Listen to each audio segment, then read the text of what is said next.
the second part of the communication, which is, okay, here's the offer, here's the invite, here's the video, right? How is it going to benefit me? What's in it for me, right? Can you talk to us a little bit about how you spend time to create the benefit? Because this is one challenge. Whenever I tell my clients to say, okay, you know what, write down the benefits of your product or write down the benefits of your service. And what happens is every single time they're coming back to me with the features. No matter what, I try and give them analogies. I give them like, okay, this is a phone. It's got a 20 megapixel camera, right? That's a feature. I'm saying, what's the benefit of a 20 megapixel camera? And I try to give them examples like, you can watch on your big screen TV with your whole family the vacation photographs or having fun and having a drink over that. That's the benefit of the bloody 20 megapixel, right? As compared to the 1 megapixel. So how do I get people to understand what I'm saying? Every time I tell them, write down the benefit, they come back to me with features. They just don't understand it. What's the snag here? What is your understanding of why people don't understand the concept of defining the benefits? That's a problem. Plenty of people do business without thinking. They go to a consultant or to a trainer, and the way they ask questions is so funny, as if we're just going to give them some password and they'll put that password in the computer and 100 crores will be SMS to their bank account. It's very, very strange. So that's why I'm very cautious in expectation management, and I say that, look, this is not easy. I mean, use the word easy, but I mean easier. I can make things easier. I cannot make them easy. And if you look at the book, both the books, the Mind Map book as well as the Invisible Selling book, I'm telling them how to use their brains. I'm telling them that just focus on understanding the concept. Once you understand the concept, focus on applying the concept. If you're trying to understand, oh, I'm skeptical about this and where is the research for this, you think you're so smart, you can think in various angles at one time that even Albert Einstein can't do, then it's not going to work. So people can't do one thing at one time properly, and they think they can do 100 things at one time.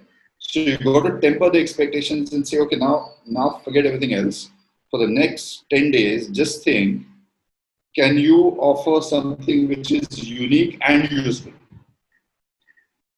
And I get an email every day saying, I'm a digital marketing consultant. I offer servers, website, SEO. So what is the uniqueness about that? And a million people offering that. So if it's only useful, but it's not unique, then it's a commodity. And if you're in a commodity business, you will go broke sooner or later because you're competing on price. And if it's unique, but nobody's interested because there's no value, then there's a limit of how much money you can make. Say, Rakhi Sawant is unique, but I think she's quite useless. So now again, that person needs to understand this, because that itself is a topic of a separate book. It has to be unique and useful in the eyes of the people. It may not really be unique and useful. People can always argue whether, say, Coke is useful or not. Plenty of people will think Coke is not useful. It's in fact harmful. But plenty of people think that Coke is useful because it gives them pleasure, and they think it's unique because they think it's got a unique taste, though it may not be true. So people should perceive your product as unique and useful. And there is a whole book that can be written on this, but that's the crux, and you can't keep changing your positioning there. If you're saying I'm unique because I'm let's say I'm Mumbai's first mind map trainer, then I have to be willing to live with that title for the rest of my life. I can't keep changing it all the time, because then people will think this guy is just a superficial guy. So it's very easy for me to say, but a person needs to really think. He might take 6 months to think about it, but after that, he can't change his positioning for the rest of his life. So it's really difficult. People just go to an email, to some copywriter, and they say, boss, kuch banana, email banana, 5 minutes mein bhejna hai client ko. These people they're not really going to succeed at a big scale. If you sell yourself right, then you're never commodities. It is tried and tested strategy. If you want to read a book on that, 22 Immutable Laws of Marketing by Al and Laura Ries is a fantastic book. It's not about personality at all. He's clearly shown you brands which have failed, which are better because they didn't understand positioning. It's not about personality. Personality is what you say. Positioning is what you're communicating on all platforms, whether it's social media or your website or all that. That is like a corporate communication. That's like a business communication. Personality is how you dress and how you talk. So I have a blunt personality, and that may put some people off, which is fine. They've left their businesses because they realized that business wasn't working. After I told them that it won't work anyway, they've taken up jobs and they've called me to their companies for the seminars saying that your advice is absolutely correct. It was a shit business. So you can always find something unique. There's a beer brand called Schlitz. Schlitz was number 7 in market share in the US. And they went to an ad agency and they said, you do whatever you want to do, we want to be number 1. So this guy was very research oriented. He went to the factory and he saw that the beer bottles were being cleaned with steam. And he was absolutely fascinated because he expected that they would be cleaned by water. This appeared to be very high tech and he was very impressed. And he said, this is fantastic. Why do you do it? They said, this is the best way. It kills bacteria and it's very efficient. So he said, then how come you don't tell your clients that you clean your bottles with steam? And they said, because every beer manufacturer cleans his bottles with steam. They said, yeah, but they don't talk about it. So he spoke about it in the ads. They started making ads with saying, we clean our bottles with steam. From number 7, it became number 1. So that means the other 6 beer companies that were looking at that ad and going, scratching their heads. Yeah. How come he's positioning himself unique? ये तो हम लोग भी कर रहे हैं. So he didn't say he's unique. He's saying we clean our bottles with steam. Now, because nobody else had said that, people perceived it to be unique.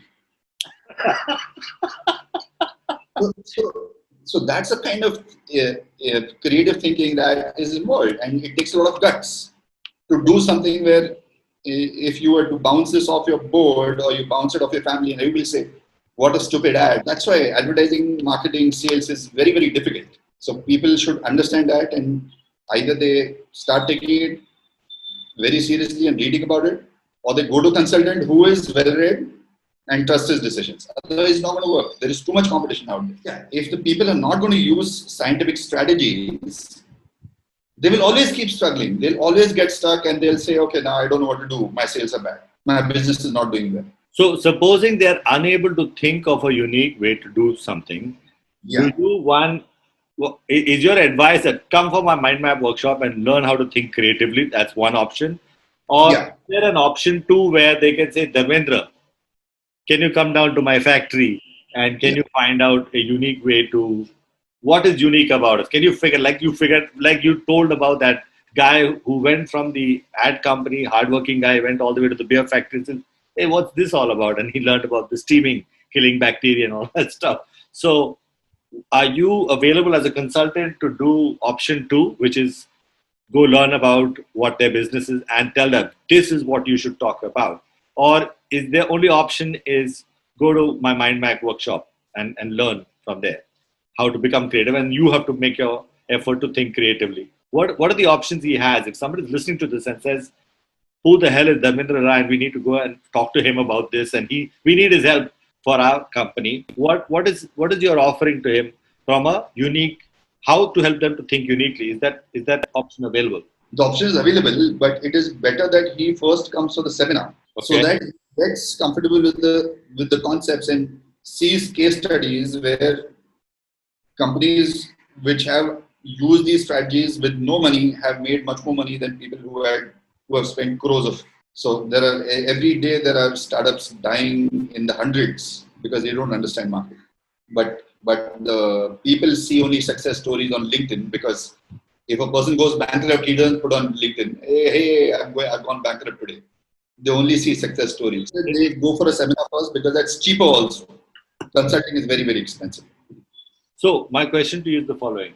In the lockdown situation where going to a seminar is not possible and everybody is wondering when this thing is going to open up, what would you say to them at this point of time? So consultancy is available online as well. Seminars available online as well.